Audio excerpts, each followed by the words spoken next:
Assalamualaikum warahmatullahi wabarakatuh. Waalaikumsalam warahmatullahi wabarakatuh. Ya, kita ketemu lagi pada kesempatan kali ini sambil ngobrol santai, ngopi,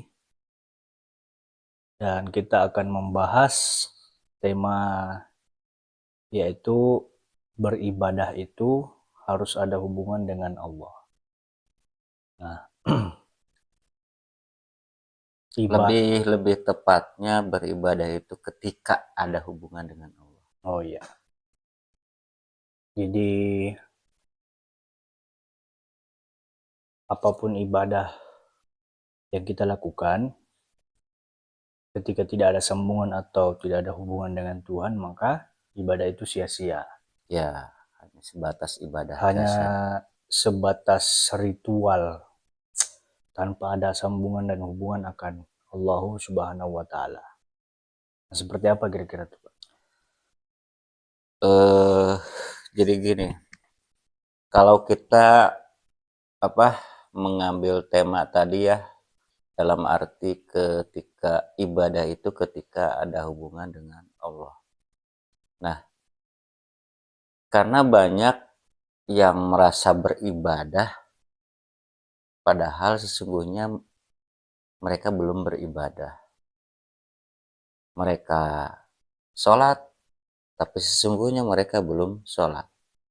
Mereka puasa, sesungguhnya mereka tidak puasa, dan seterusnya. Ya. Nah, kenapa yang merasa sholat, tapi sesungguhnya tidak sholat? Karena belum adanya hubungan dengan Allah.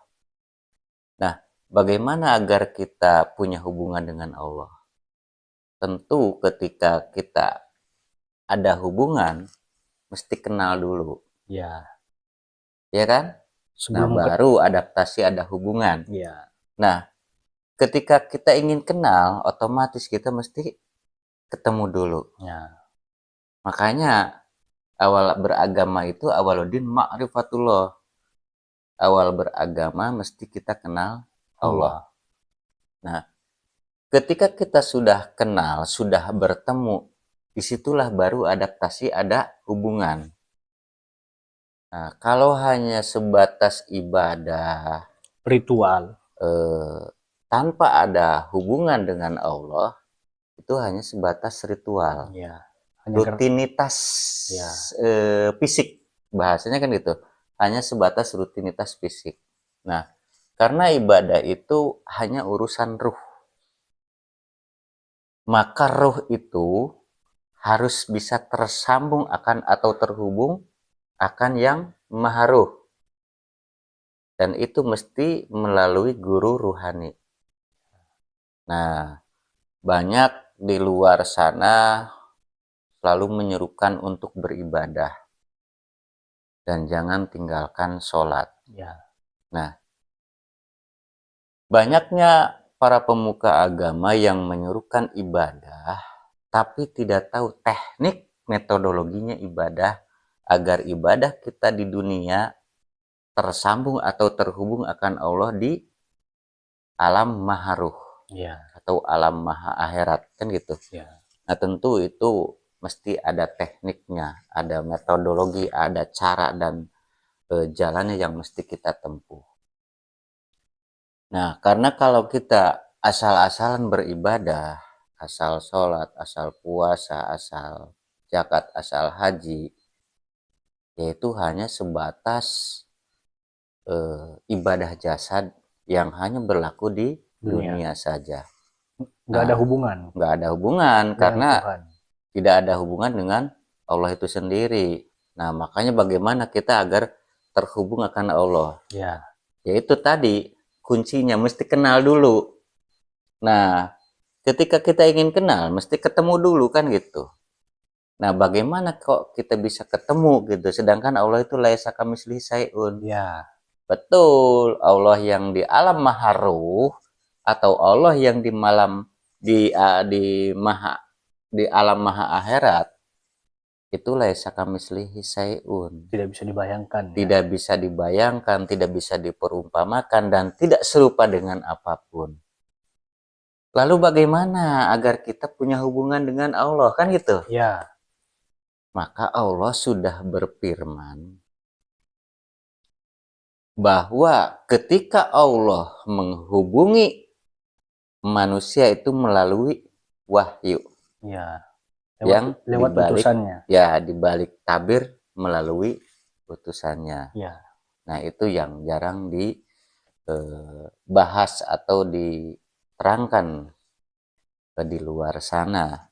Nah, di sini di Tarekat Naksabandiyah Kholidiyah Al-Mahdiyah Nusantara secara gamblang menerangkan tentang teknik metodologi beragama. Dalam arti ketika kita beribadah itu mesti melalui teknik.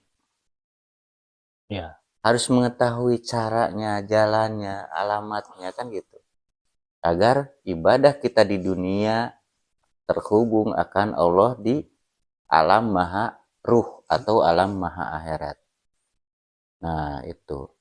Intinya bisa sampai ibadah kita. Ya. Jadi yang namanya ibadah itu bukan hanya sholat, zakat, zikir, puasa, haji, bukan itu. Ketika kita sudah ada hubungan dengan Allah atau tersambung dengan Allah, maka semua yang kita lakukan itulah ibadah. Yang penting nyambung dulu, Pak. Yang penting nyambung dulu. Poinnya di situ. Poinnya di situ. Jadi tidak asal-asalan ibadah itu. Makanya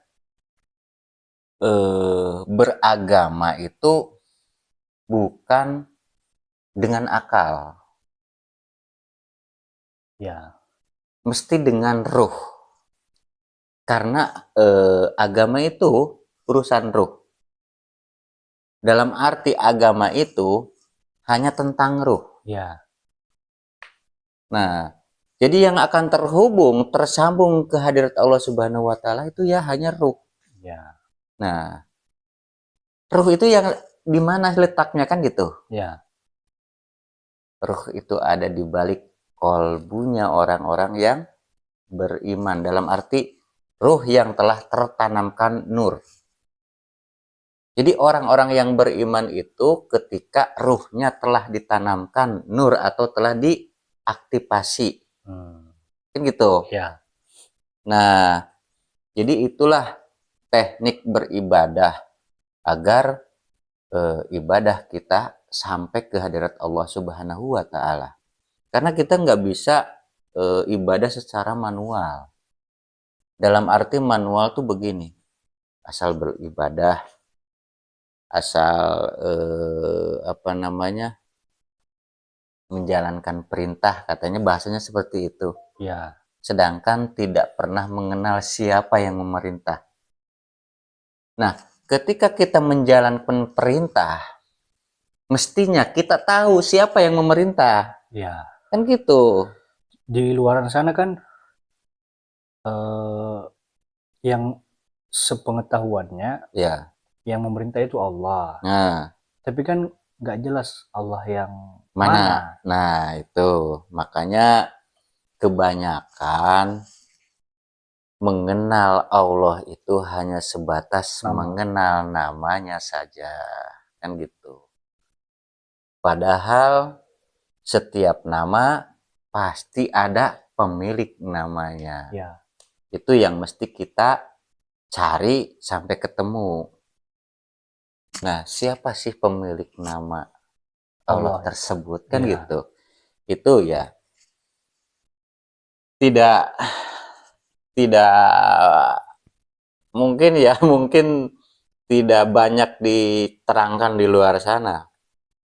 Ya, pemilik nama Allah adalah pemilik nama yang ke-100 dari 99 nama Allah atau Al-Mahul Husna. Asmaul Husna, kan itu.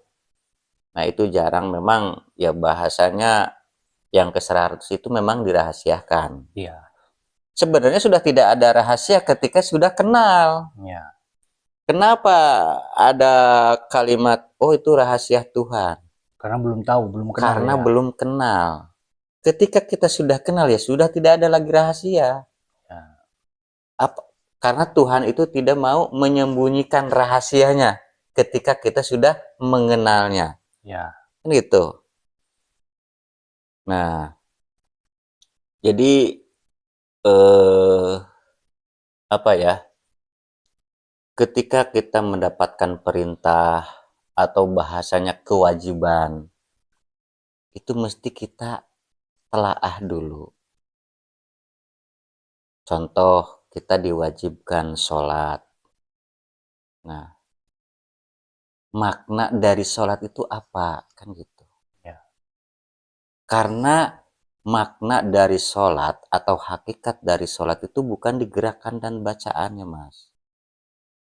Tapi tersambungnya itu. Ya. Makanya sholat itu adalah menghubungkan frekuensi kita dengan frekuensi Tuhan. Ya. Nah, ketika kita sudah terhubung atau tersambung, maka ada kesempatan dalam arti kita pun bisa mi'raj.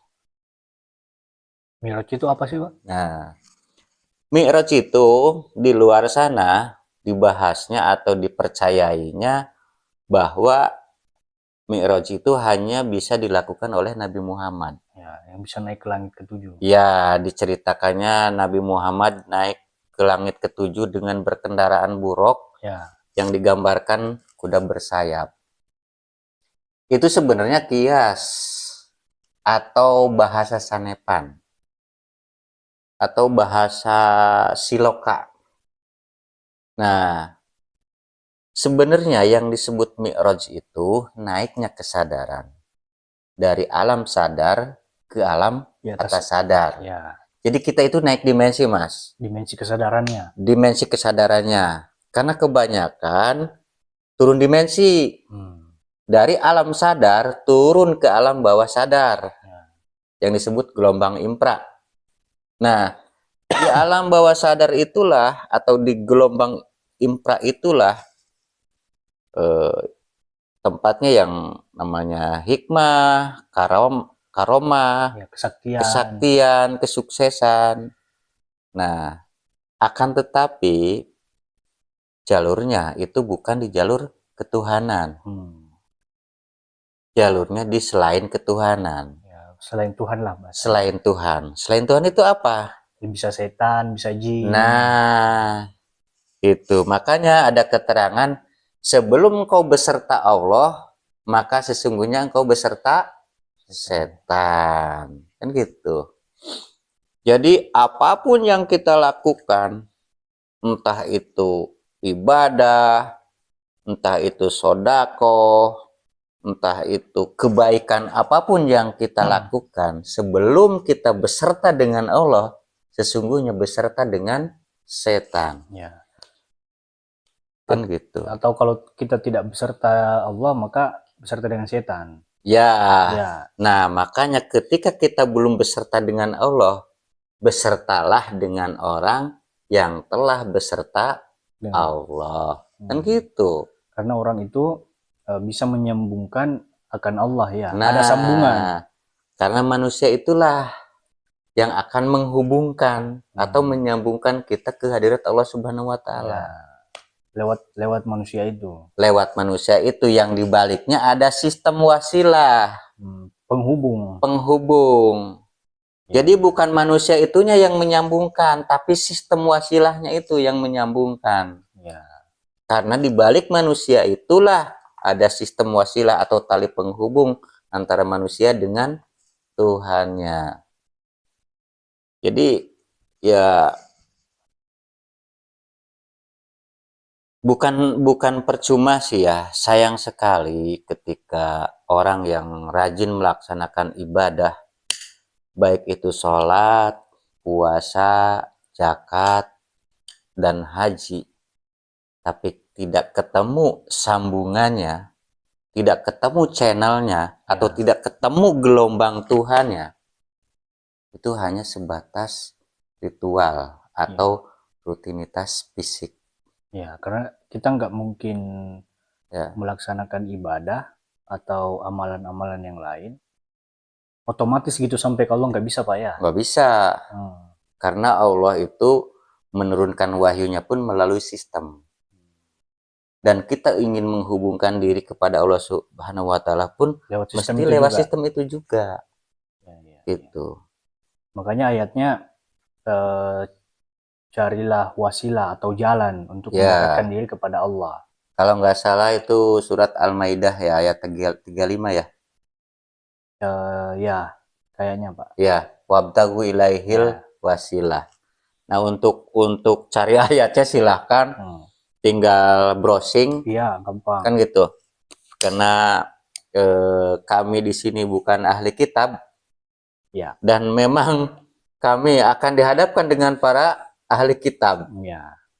Nah, karena ahli kitab, ketika ada yang menerangkan tentang wasilah atau tentang kodim, itu akan selalu menanyakan mana dalilnya. Ya. Nah, ketika ada orang yang bertanya mana dalilnya, mana ayatnya, mana hadisnya, itu jelas kalau dia itu bukan pelaku. Maksudnya pelaku spiritual, pelaku jalan keruhanian itu. Karena ketika orang tersebut sudah tercerahkan, karena dicerahkan, sudah tidak akan bertanya mana dalilnya, karena dia adalah pelaku itu sendiri. Ya. Itu sangat sulit dan sangat jarang kita temukan. Gitu. Maka dari itu, sebelum kita terlalu jauh membahas tentang agama dan yang lain, ritual ibadah yang lain, ya mesti kita temukan dulu sambungannya kita kepada Allah, Pak. Ya. Agar ibadah yang kita lakukan itu tidak sia-sia, tidak hanya semata-mata ritual semata. Ya. Ada hubungan lah, ibadah yang kita lakukan itu bisa sampai kepada Tuhan dan pasti Pak ya. Jadi ibadah itu mesti pasti. Ya. Bukan ibadah itu bukan mudah-mudahan, bukan insya Allah, bukan dan semoga, bukan katanya itu urusan Allah. Ya. Karena ibadah itu ya urusan kita sendiri. Bagaimana caranya agar ibadah kita akan terhubung akan Allah. Ya. Itu kan urusan kita, usaha kita bagaimana mencari jalannya kan gitu. Bagaimana untuk menjalankan teknik metodologinya. Itu. Jadi kalau kita tidak menemukan sambungan atau hubungan ya sia-sialah ibadah yang kita lakukan. Sia-sia. Maka ya kita harus merubah pola pikir ya, atau mengubah nasib kita gimana nih. Kalau kita terus-terusan ibadah dari kecil sampai dewasa tua, terus tidak ketemu tali sambungan akan Allah ya. Gimana ya Pak kira-kira ya? Ya intinya kan gini, ibadah itu ya mesti naik kelas. Ya. Masa ketika kita ibaratkan kita belajar atau sekolah, masa di TK terus, betul, atau di SD terus kan gitu. Pasti ada tingkatannya SMP, SMA, sampai sarjana, bahkan sampai mendapatkan pekerjaan. Karena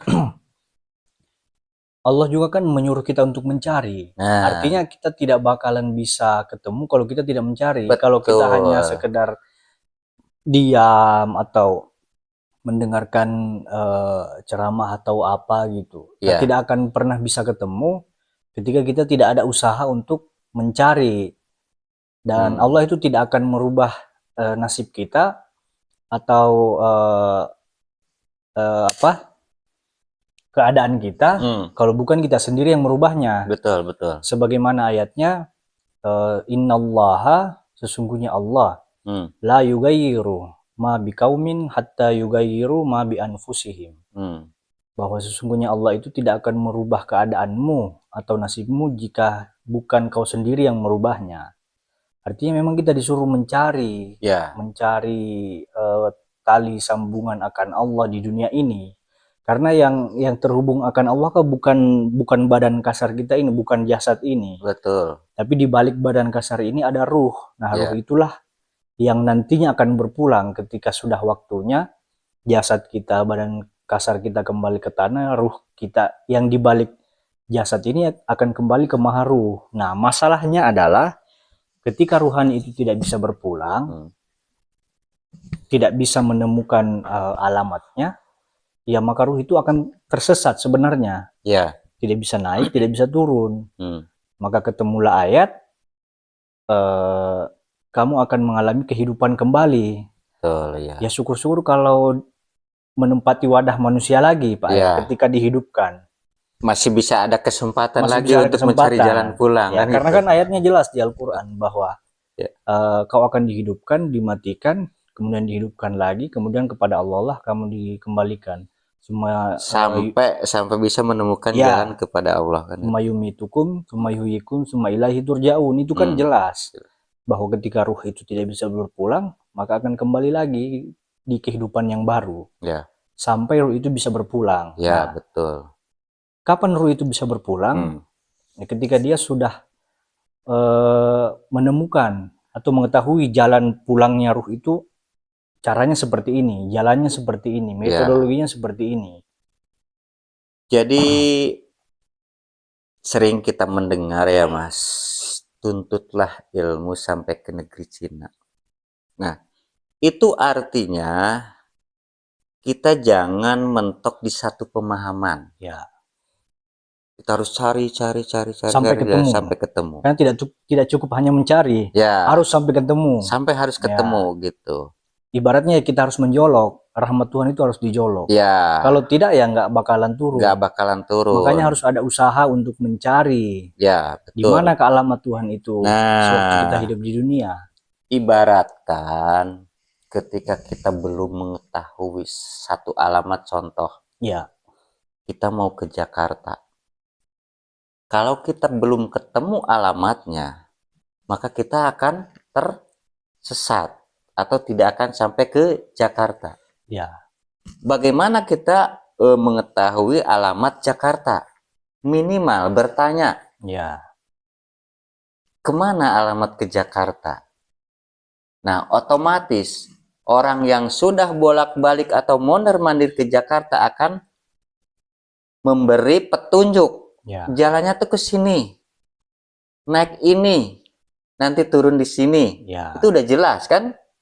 Nah, begitu juga ketika ruh kita ingin kembali kepada yang maha ruh, mesti ketemu guru rohani. Ya. Nah, makanya ruh itu bisa terhubung dengan yang maha ruh walaupun jasmani kita masih di dunia. Lewat metodologinya. Melewat metodologinya. Harus bisa menembus portal. Ya. Nah, bagaimana cara di dunia agar bisa menembus portal akhirat? Kan itu? Ya. Betul. Yaitu ada teknik atau ada sistem. Nah, sering kita membahas tentang baiat ya Mas. Baiat itu adalah portal menuju alam ruh atau alam akhirat. Nah, ketika kita sudah di baiat atau diaktifasi ruh, maka kita akan mengalami kehidupan di 2 dimensi. Secara jasmani kita hidup di dunia, tapi secara ruh kita telah memasuki alam ruh atau alam akhirat. Padahal kita masih hidup nih. Padahal kita masih hidup. Ini yang kuncinya ini nih. Bagaimana kita menembus akhirat saat kita masih di dunia. Nah, ini jarang sekali orang yang menerangkan teknik ini. Makanya di luar sana meyakini bahwa akhirat itu nanti ketemunya setelah mati secara fisik. Ya. Nah, tetapi kita di sini di Tarekat Naksabandiyah Kholidiyah Ahmadiyah Nusantara, Al-Mahdiyah Nusantara, di sini kita akan diajarkan. Di sini kita akan mempraktekkan, membuktikan bahwa ketika kita masih di dunia, kita sudah bisa menembus alam ruh atau alam akhirat dengan proses baiat tadi. Ya, proses awal. Proses awal, membuka portal. Ya. Nah, jadi baiat itu membuka portal atau pintu gerbang memasuki alam ruh. Ya. Makanya kan ada ayat atau keterangan ketika seseorang meninggal atau mati tidak terkalung baiat di lehernya, maka dia mati dalam keadaan jahiliyah. Dalam arti matinya tidak akan ketemu jalan atau kembali pulang ke hadirat Allah. Kan gitu. Ya. Itu sangat penting untuk disampaikan kepada saudara-saudara kita ya. Ya. Nah, karena intinya kita semua di dunia itu harus bisa kembali ke hadirat Allah Subhanahu wa Ta'ala. Ya, karena tujuan kita itu sebenarnya. Ya, inna lillahi wa inna ilaihi rajiun. Karena dunia ini kan fata morgana, betul. Ada batasnya, ada limitnya. Ada batasnya, ada limitnya, terbatas ruang dan waktu. Karena ya Nabi pun pada kalau sudah tiba waktunya ya akan berpulang, akan berlindung. Tapi kan ruhaninya harus bisa kembali ke maharu, kembali ke asalnya. Betul. Nah, kalau tiba saatnya kita berpulang atau ajal kita sudah tiba, terus jasad kita kembali ke asalnya, bagaimana dengan urusan ruh kita yang harusnya kembali ke asalnya tapi tidak bisa menemukan alamatnya, tidak tahu jalan dan caranya, akhirnya ruh kita nggak tahu kemana tuh Pak. Ya, nggak bisa dikatakan gentayangan.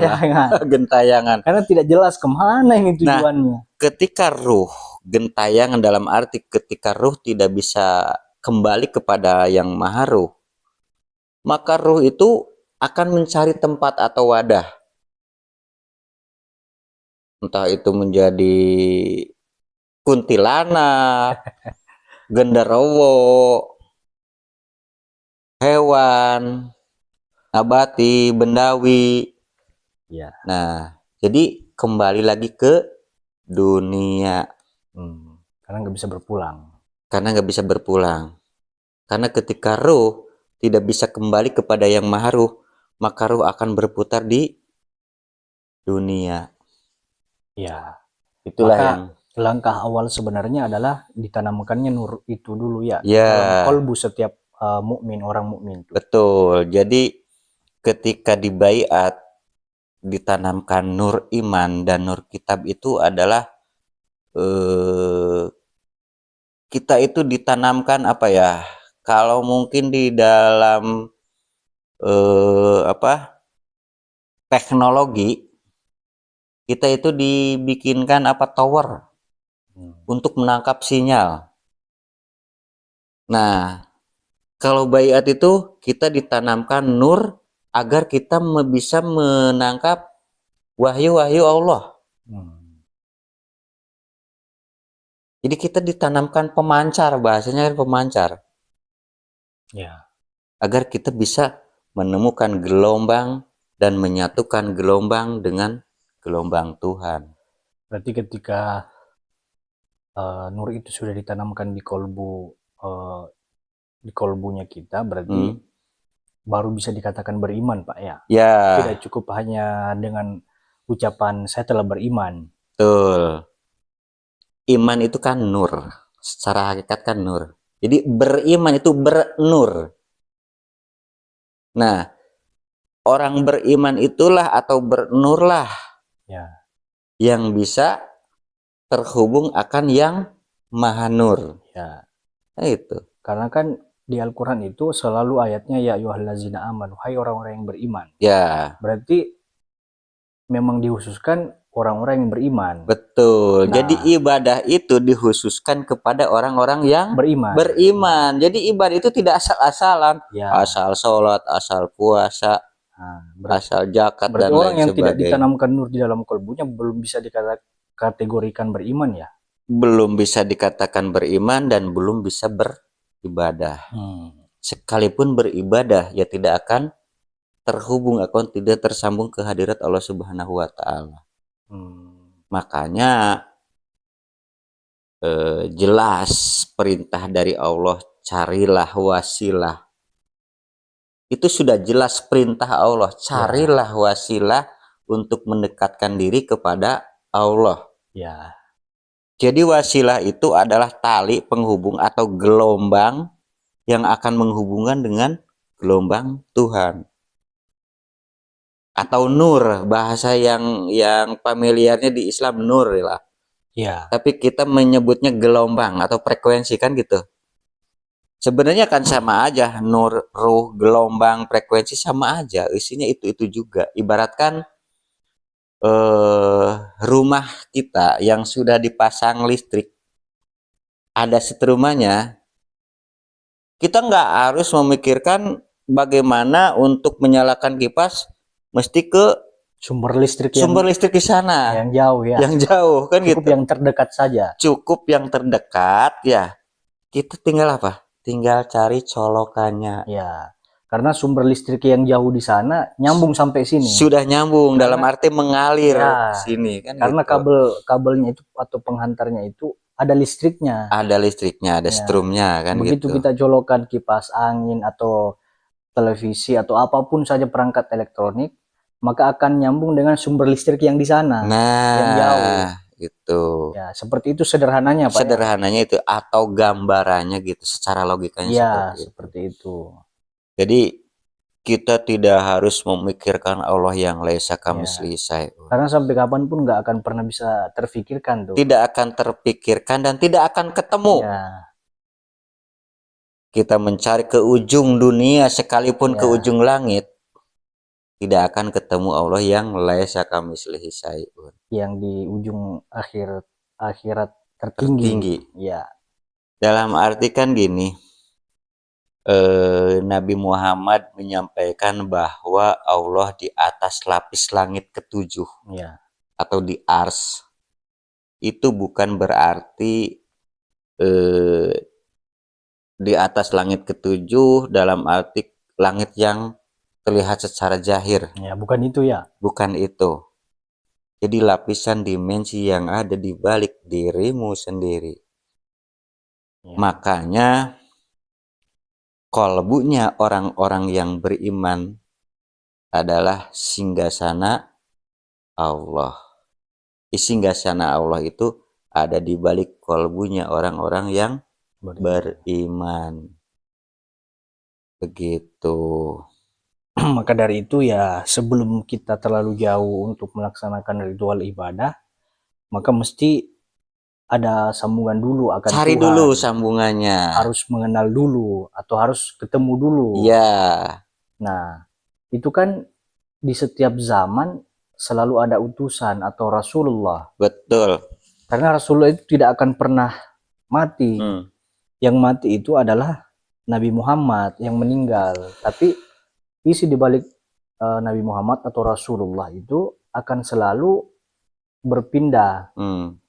Di setiap zaman akan selalu ada Rasulullah itu, karena Rasulullah itu adalah satu-satunya jalan menuju Allah. Artinya tidak ada jalan lain selain lewat Rasulullah itu atas utusan Allah di setiap zaman. Karena kan atiullah ayatnya watiur rasul wa ulil amri minkum. Jadi dari Allah, kemudian Rasul dan ulil amri minkum. Nah, ulil amri minkum itulah yang selalu ada di setiap zaman, termasuk di zaman ini. Betul. Kalau di zaman dulu Nabi Muhammad, sekarang namanya waliya mursyid atau mursyid. Atau guru rohani yang menunjukkan jalan, cara untuk rohani kita itu bisa nyambung atau ada hubungan dengan Tuhan. Jadi tadi yang Mas Andi sampaikan, ati Allah wa ati Rasul wa ulil amri minkum. Taatilah Allah, taatilah Rasul dan ulil amri minkum. Itu adalah sebuah sistem. Sebuah sistem yang tidak bisa dipisahkan. Nah, jadi orang di sana ya mungkin Terus jadi bagaimana kan gitu ya, Ya. agar kita bisa tersambung atau terhubung akan Allah. Ya. Kita tidak mungkin ada di dimensi Allah. Ya. Kita pun tidak mungkin ada di dimensi Rasulullah. Iya. Karena itu kodim, mutlak.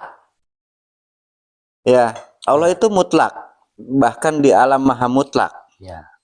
Nah, Rasulullah itu di alam mutlak. Ya. Nah, karena kita ada di alam fisik atau alam zohir, maka carilah Rasulun min anfusikum, Ya. atau yang disebut tadi ulil amri minkum atau wali mursida. Ya. Karena Allah pun menghampiri hambanya lewat sistem tadi itu. Ya, Lewat betul. Rasul dan ulil amri minkum. Nah, begitu pun sebaliknya. Kita pun untuk berhubungan dengan Tuhan ya harus lewat itu juga, harus lewat ulil amri minkum, Rasul, dan ujungnya Allah sendiri. Betul. Ibarat begini, Mas. Kita umpamakan ya, atau kita sederhanakan. Allah, Rasulullah, ulil amri minkum. Ya. Nah, kita tidak mungkin ada di dimensi ini. Ya. Dan kita pun tidak mungkin ada di dimensi ini. Ya. Karena kita ada di dimensi ini. Ya. Nah, yang harus kita temukan ini dulu. Ini. Ya. Nah, bahkan kita pun berkiblatnya ke sini. Ya. Nah, karena di balik ini ada ini. Ya. Dan ujungnya ini. Ya, intinya kalau kita menuju ke sini ya harus lewat sini. Lewat ini. Karena di balik ini ada ini. Nah, ujungnya ini. Ujungnya ini adalah ini. Ya. Jadi dan juga nggak bakal bisa kita langsung ke sini. Tuh. Karena Allah pun dari sini lewat sini dan ujungnya di sini. Nah, begitupun sebaliknya, kalau dibalik dari sini dulu lewat sini dan ujungnya nyampe sini. Makanya Allah berfirman bahwa tali wasilah itu satu ujungnya ada padaku, yang satu lagi ujungnya ada pada kekasihku. Ya. Nah, terus ini apa? Katakan gitu. Inilah talinya kan gitu. Ya. Ini tali, ini ujung tali, ini ujung tali. Ya. Betul. Nah, jadi hanya lewat inilah kita akan tersambung akan atau terhubung akan Allah Subhanahu wa taala. Ya. Kalaupun ininya diganti, misal ini nih, diganti. Nah, coba diganti nih. Nah, itu kan tetap sama. Tetap di baliknya sama. Ini kan tetap sama nih, nggak bakal berubah. Yang berubah adalah ininya. Nah, di sini karena baharu ya. Ya. Baharu itu akan mengalami yang namanya kerusakan. Ya, ada batasnya lah. Atau ada binasa. masanya, ya. Ada masanya. Ya. Ketika ini sudah habis masa waktunya atau masa jabatannya, ya. Atau dibilang wafat atau berlindung, maka isi dari ini yang ada di balik ini akan diestafetkan atau diwariskan kepada sang pewaris selanjutnya kan gitu. Ya. Sebagaimana dulu Nabi Muhammad mengatakan bahwa seluruh isi dadaku telah aku curahkan kepada Abu Bakar. Nah, betul, artinya dari sini pindah ke sini. Ya, dari sini pindah ke sini. Nah, tapi tetap sejajar. Tetap sejajar. Isinya tetap sama. Tetap sama. Ya. Begitu. Nah, diibaratkan lagi ini air di dalam teko. Ya. Nah, ketika dituangkan ke dalam mangkuk nih misalnya. Mangkuk. Ya. Nah, ini kan air di dalam teko akan berbentuk teko dan disebut seteko air. Nah, ini menggambarkan ini loh ya. Menggambarkan ini. Ini sederhananya nih, biar mudah dipahami. Ya. Ini ketika air ada di dalam teko, maka air itu akan berbentuk teko dan disebut seteko air. Iya. Nah, begitu air ini dituangkan ke sini, ke dalam mangkok, atau ke dalam toples lah. Ya. Karena ini toples ya. Ya. Maka air itu akan berbentuk toples. Ya. Dan disebut setoples air. Nah, ketika dipindahkan ke gelas. Nah, ketika dipindahkan ke gelas, air itu akan berbentuk gelas dan disebut segelas air. Tapi isinya tetap sama. Isinya sama. Sama-sama air. Nah, ketika kita ingin memakai atau meminum air tersebut, yang dipegang gelasnya. Wadahnya, betul. Kan gitu. Karena tujuan kita adalah isi di balik wadah itu. Nah, yang kita minum air yang ada di balik gelas atau di dalam gelas. Tuh. Ini gambaran sederhana yang mudah untuk dicerna dan dipahami. Ya. Inilah makanya agama itu ilmiah. Tuh. Ilmiah itu tidak terbantahkan. Ilmiah itu bisa dinalar. Dalam arti bisa dicerna oleh akal. Ya. Tapi ketika sudah terpahamkan, jangan pakai akal. Karena ini urusan ruh. Ruh itu tidak bisa dijangkau dengan akal. Ya. Begitu. Jadi kesimpulannya adalah apapun ibadah yang kita lakukan, entah itu sholat, puasa, zakat, haji, harus pasti, harus bisa terhubung akan Tuhan, harus jelas. Harus jelas bahwa ibadah kita itu sampai. Ya. Nah, cara untuk bisa sampai ya temukan dulu sambungannya atau tali wasilahnya. Ya, betul. Karena tidak ada jalan lain selain jalan itu. Ya. Allah pun menghampiri hambanya ya lewat sistem itu, sistem tali wasilah itu, yang kata Allah, satu ujungnya ada padaku, satu ujungnya ada pada kekasihku atau utusanku. Jadi semua ibadah yang kita lakukan mesti lewat sistem wasilah atau tali penghubung antara hamba dengan Tuhannya lewat Rasul min anfusikum. Ya, betul. Atau utusan Allah di setiap zaman, termasuk di zaman ini. Tanpa lewat itu maka mustahil apapun ibadah kita sampai. Ibadah yang kita lakukan, amalan, maka tidak akan pernah sampai kepada Tuhan. Ya. Hanya sebatas ritual semata. Betul. Ini pembahasan metodologi agama yang sangat sederhana ya. Disampaikan sangat sederhana, yang sebenarnya mudah dipahami, mudah dimengerti. Ya. Gitu. Nah, bagaimana kalau mau cari dalilnya, silahkan cari dalilnya. Ya. Kalau misalkan kita berbicara atau menyampaikan tentang baiat, carilah ayat yang menerangkan baiat. Ya. Ketika kita menerangkan tentang wasilah, carilah ayatnya yang menerangkan tentang wasilah, gampang. Ya. Kalau mau menanya hadis atau dalil, tinggal browsing aja, kan gitu. Karena kita bukan ahli kitab. Kitab yang kita pelajari bukan hanya kitab mushaf. Ya. Tapi kitab kodim, kitab yang ada di balik mushaf itu sendiri. Ya. Dimensional, kan gitu ya. Jadi ayat-ayat kodim itu tidak berlapal dan tidak berhuruf. Betul. Tapi bisa dibaca. Pasti bisa dibaca, dibahasakan. Ya. Tapi harus ada nur iman dan nur kitabnya. Ya. Untuk bisa membaca ayat-ayat kodim itu ya. Ya. Karena ketika baiat ditanamkan nur iman dan nur kitab, itu akan menjadi penerang, petunjuk, dan pembeda. Ya. Nah, ketika kita sudah dibaiat, ditanamkan nur iman dan nur kitab, maka ada penerang buat diri kita, petunjuk. Bahkan pembeda yang semacam apa kan itu, mana yang mutlak dan mana yang relatif. Ya. Itu makna atau hakikat dari baiat itu sendiri.